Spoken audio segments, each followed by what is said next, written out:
পঞ্চায়ত নিৰ্বাচনত এনডিএৰ সহজ বিজয় হ'ব 2024ত পুনৰ মিত্ৰজোঁটৰ চৰকাৰ হ'ব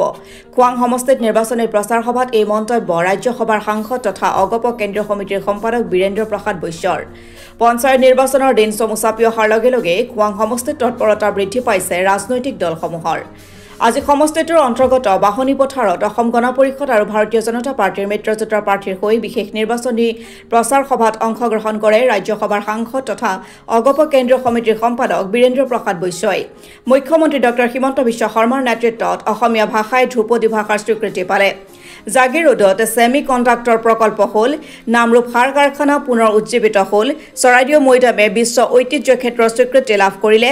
লাখ লাখ নিবনুৱা যুৱক যুৱতীয়ে মেধাৰ ভিত্তিত চাকৰি লাভ কৰিলে এয়া ডক্টৰ হিমন্ত বিশ্ব শৰ্মাৰ নেতৃত্বত হোৱা অসমৰ ৰাইজে দেখিছে সেয়েহে পঞ্চায়ত নিৰ্বাচন জয়ী হ'বলৈ সহজ হ'ব বুলি মন্তব্য আগবঢ়ায় বীৰেন্দ্ৰ প্ৰসাদ বৈশ্যই অসমৰ জাগিৰোড আজি এখন বিশ্বৰ আগশাৰী উদ্যোগিক নগৰলৈ ৰূপান্তৰিত হৈছে কাৰণ ছেমি কণ্ডাক্টৰৰ জৰিয়তে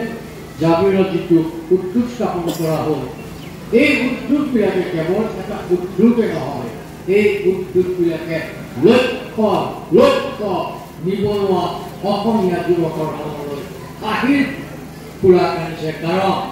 এই উদ্যোগবিলাক হোৱাৰ লগে লগে অসমত কৰ্মসংস্থাপনৰ সৃষ্টি হ'ব আৰু আমাৰ যুৱক যুৱতী বাহিৰত নাযায় চেন্নাইত নাযায় বাংগালোৰত নাযায় বম্বাইত নাযায় কেৰলত নাযায় অসমৰ মাটি নিজৰ ঘৰৰ ভাত খাই অসমত চাকৰি কৰিব পাৰিব কাৰণ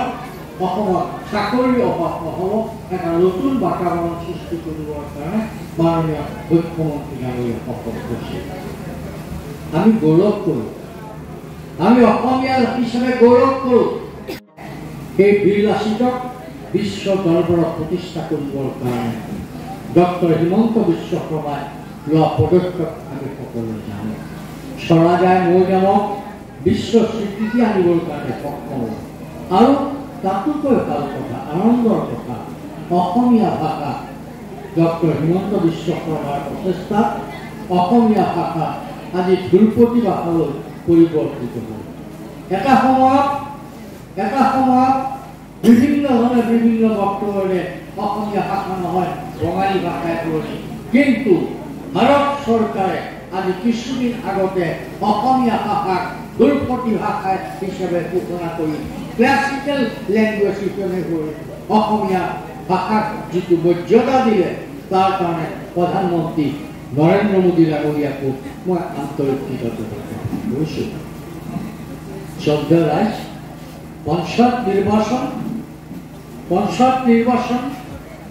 ক্ষমতাৰ বিকেন্দ্ৰীকৰণ পঞ্চায়তৰ জৰিয়তে গাঁৱৰ ৰাইজে নিম্ন স্তৰৰ পৰা সকলো সা সুবিধা আন্তঃগাঁথনিৰ সুবিধা সকলোৱে যাতে লাভ কৰিব পাৰে তাৰ কাৰণে পঞ্চায়ত ব্যৱস্থা প্ৰৱৰ্তন কৰা হৈছিল কিন্তু ইয়াৰ আগতে পঞ্চায়তত কি হৈছিল কেৱল দুৰ্নীতি কাৰোবাৰ ঘনীয়েক যদি সভানেত্ৰী হৈছে তেখেতৰ ঘৰৰ মানুহজনে সকলো কৰে কাৰোবাৰ ঘৰৰ মানুহে যদি সভাপতি দুৰ্নীতি সেয়েহে এইবাৰ পঞ্চায়ত নিৰ্বাচনৰ আগতে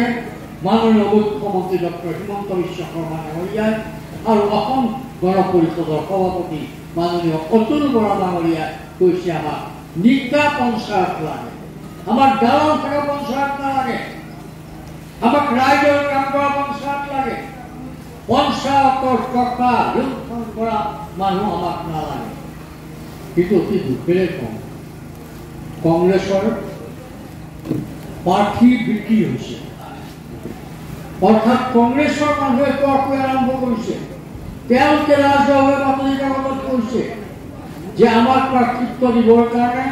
কংগ্ৰেছ অমুকে টকা বিচাৰিছে তমুকে টকা বিচাৰিছে কিন্তু ভাৰতীয় জনতা পাৰ্টীয়ে সমগ্ৰ অসমত কিমান প্ৰাৰ্থী দিলে অসম গণ পৰিষদে সমগ্ৰ অসমত কিমান প্ৰাৰ্থী দিলে কোনোবা এজন প্ৰাৰ্থীয়ে ক'ব নোৱাৰে আমাৰ পৰা টকা বিচাৰিছে কাৰণ আমি টকা বিচাৰি প্ৰাৰ্থিত্ব দিয়া নাই আমি যোগ্যতাৰ ভিত্তিত দিছোঁ আৰু কংগ্ৰেছে প্ৰাৰ্থী বাছনি কৰিব যাওঁতে টকা খায় বিজয়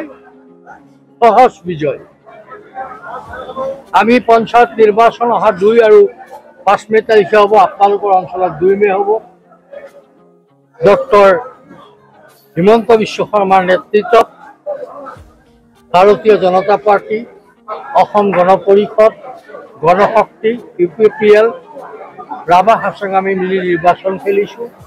এই নিৰ্বাচন সুন্দৰ বাতাবৰণ,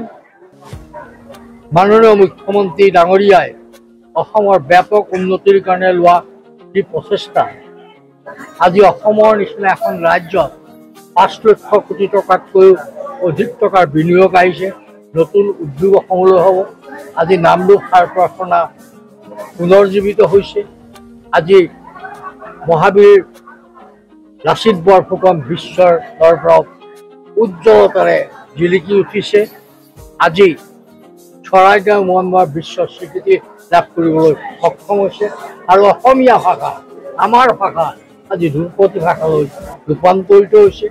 এই সকলোবোৰ ব্যৱস্থাৰ ডক্টৰ হিমন্ত বিশ্ব শৰ্মাৰ পদক্ষেপ অতি শক্তিশালী আছিল।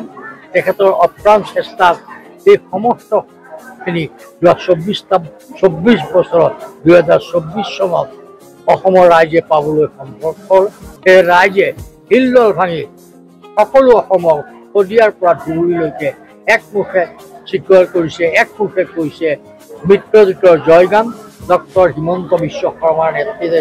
মিত্ৰজোঁটে BJP, AGP, Ganashakti, UPL, Rabha হাছঙে 97%তকৈ বেছি আসনেৰে বিজয়ী পঞ্চম দখল কৰিবৰ কাৰণে সক্ষম হ'ব। আৰু আশা ৰাখিছোঁ আপোনালোকৰ এই সহযোগত ৰাইজৰ পঞ্চায়তৰ ব্যাপক সফলতাই আৰু আগন্তুক দিনত 2026 চনত পুনৰ অসমত মিত্ৰজোঁটৰ চৰকাৰ প্ৰতিষ্ঠা। মই এটা কথা কওঁ, এই কথা অসমৰ ৰাইজে ইতিমধ্যে সিদ্ধান্ত লৈছে। কোনে কি কয়, গৌৰৱ গগৈ কি কয় সেইটো নহয়। হেমন্ত বিশ্ব শৰ্মা অসমৰ কাৰণে কাম কৰা এগৰাকী কৰ্ম উদ্যম শক্তিশালী মুখ্যমন্ত্ৰী হিচাপে পৰিচিত হৈছে। তেখেতে অসমৰ প্ৰতিটো কথা আন্তৰিকতাৰে কৰিছে। তেখেতৰ নেতৃত্বত অসমীয়া ভাষাই ক্লাছিকেল ভাষা পালে। তেখেতৰ নেতৃত্বত আজি জাগৃত ছেমিকণ্ডাক্ট হ'ল। তেখেতৰ নেতৃত্বত নামৰূপ সাৰ কাৰখানা পুনৰ্জীৱিত হ'ল। চৰাইদেউ মহোৎসৱে ইউনেস্কোৰ স্বীকৃতি লাভ কৰিবৰ কাৰণে সক্ষম হ'ল আৰু লক্ষ লক্ষ অসমীয়া যুৱক যুৱতীয়ে 1 পইচা নোপোৱাকৈ নিজৰ মেধাভিত্তিত চাকৰি পাবলৈ সক্ষম হ'ল। এইটোৱে দেখাই দিলে ডক্টৰ হিমন্ত বিশ্ব শৰ্মাৰ অসমৰ প্ৰতি থকা তেখেতৰ দায়িত্ব কৰ্তব্য, আৰু সেই দায়িত্ব কৰ্তব্য মুখ্যমন্ত্ৰী ডাঙৰীয়াই অতি নিষ্ঠাৰে পালন কৰা অসমৰ ৰাইজে দেখিছে। সেয়েহে হেমন্ত বিশ্ব শৰ্মাৰ এই সফল নেতৃত্বৰ কাৰণে আমাৰ পঞ্চায়ত নিৰ্বাচন অতি সহজ হৈছে আৰু 2026 চনতো মিত্ৰজোঁটৰ আমাৰ বিজয় সম্ভৱ হৈছে।